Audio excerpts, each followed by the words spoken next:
Salut Stéphane. Salut Nader. Bon, ça fait plaisir de te voir aujourd'hui. Dans cette séquence, on va discuter un petit peu de ce que c'est d'être le thérapeute d'un patient ayant un TDAH ou Une vie de une thérapeute. vie de thérapeute autour du TDAH et donc des familles également. Alors, on va commencer peut-être par toi, hein, vu que tu es thérapeute pour enfants et adolescents. Alors, qu'est-ce qu'il en est d'être le thérapeute d'enfants ou d'adolescents ayant un TDAH? Bon, c'est vraiment être le thérapeute aussi de toute une famille hein, qui vient, alors parfois avec des préoccupations où on voit qu'ils ont déjà un souci, ils s'attendent à ce qu'il y ait un problème d'attention, puis parfois ils viennent pour autre chose où ils n'ont pas compris, c'est vraiment un diagnostic qui est un diagnostic de surprise. Donc le premier but, je pense pour un thérapeute, c'est vraiment de pouvoir documenter attentivement le TDAH parce que souvent il va persister. Et donc, on veut vraiment pouvoir quantifier les choses pour pouvoir les suivre, d'une part, mais on a aussi une responsabilité dans beaucoup de pays vis-à-vis du système d'assurance où il va falloir pouvoir documenter pour qu'un traitement soit pris en charge. On veut aussi qu'il n'y ait pas de doute par rapport au diagnostic. Ça, c'est essentiel. Il faut que les personnes soient sûres. Il faut qu'on puisse leur donner les arguments, aussi bien aux jeunes qu'à ses parents, pour qu'ils puissent ensuite s'engager dans une prise en charge thérapeutique. Un dernier élément qui va vraiment être important, c'est au fond mon professionnalisme. Les gens, ils viennent quand même pour ce que je sais, pour mes connaissances. Il faut qu'elles soient fiables pour pouvoir vraiment établir une alliance parce que dès qu'on affirme quelque chose, aujourd'hui, une famille, un jeune, il va aller regarder sur l'Internet, il va regarder les dernières découvertes et si ça ne joue pas, si c'est discrépant, il va se dire que cette personne n'est pas complètement fiable. Voilà, je t'interromps parce que tu parlais d'alliance et puis aussi temps passé au diagnostic et puis faire preuve de professionnalisme. Alors on va dire chez l'adulte, c'est sensiblement la même chose, hein. Je vais devoir passer un certain temps avec le patient. Alors les adultes viennent généralement seuls, hein, à expliquer ce que c'est que le trouble, passer du temps à rechercher les symptômes dans l'enfance, retracer un parcours neurodéveloppemental qui n'est pas toujours évident, hein. Les patients oublient comment ils étaient enfants, donc il faut souvent que je m'entoure aussi de sources d'informations comme des carnets scolaires, ou demander aux parents, ou des vidéos, ou demander aux parents, vous étiez comment était votre fils ou votre fille enfant, s'ils sont toujours présents. Et puis ensuite, il faut vraiment que je m'attelle à rechercher quel est l'impact des symptômes dans la vie au quotidien, comment ça impacte non seulement à la maison, mais aussi dans la vie familiale, à l'école, s'ils sont encore à l'école, ou au travail. Tout ça fait preuve de professionnalisme, hein, comme tu l'évoques, comme tu viens de le dire. Il faut être vraiment sûr et avoir une position de thérapeute qui connaît le trouble.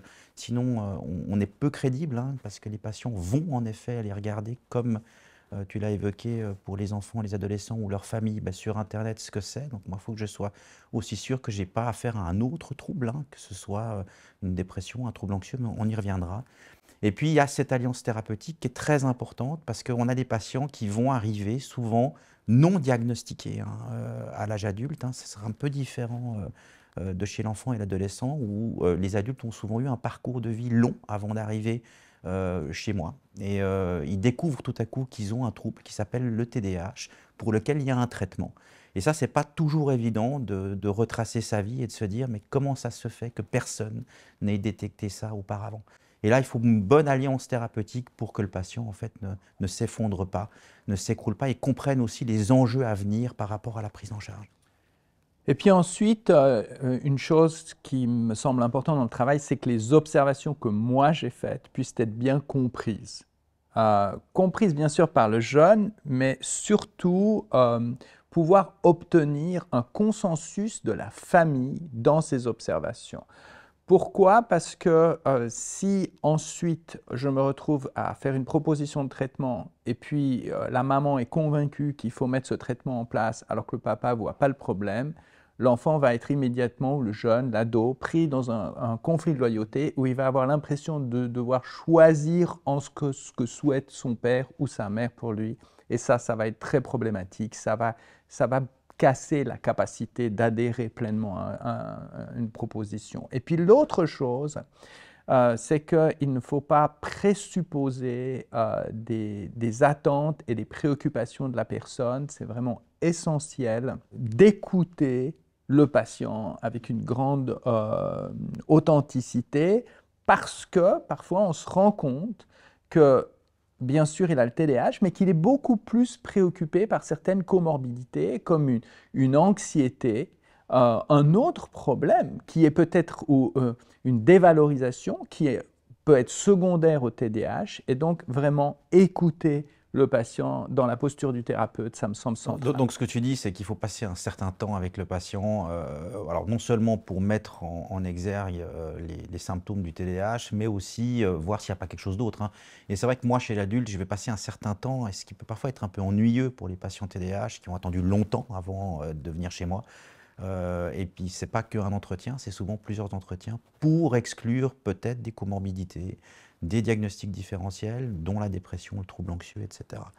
Et tu disais qu'il faut aussi que le patient comprenne bien, et les familles, mais moi ça va surtout être le patient à l'âge adulte, ce qu'il en est, comment et qu'est-ce que ça veut dire d'avoir un TDAH aussi pour le traitement, hein.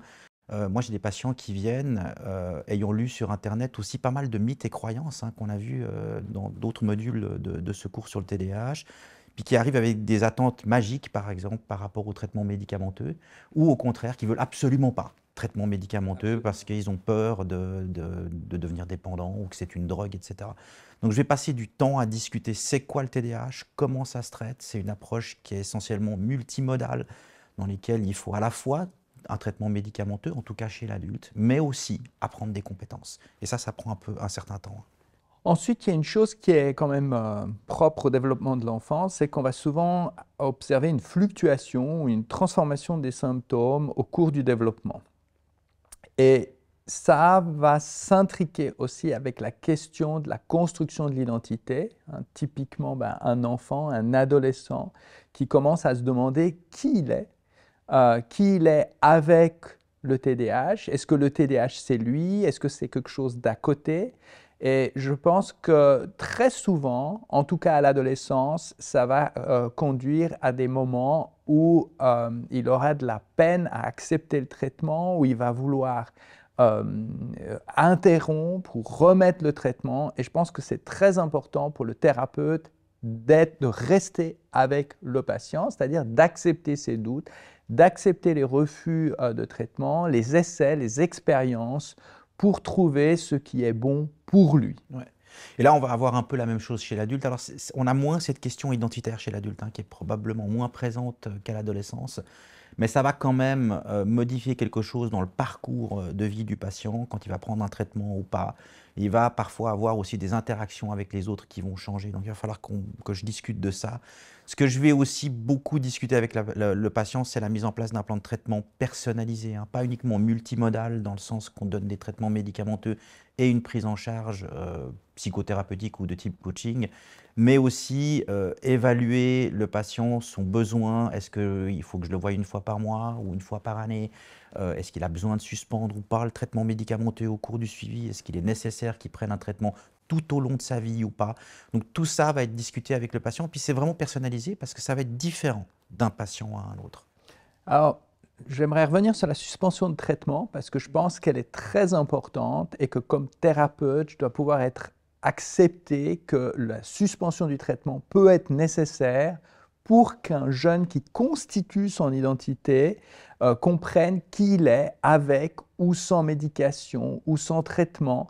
Et très souvent, au bout du chemin, il découvre qu'il est le même, en fait. Et que suspendre le traitement peut être nécessaire pour lui à apprendre que le traitement fait au fond partie de notre décision.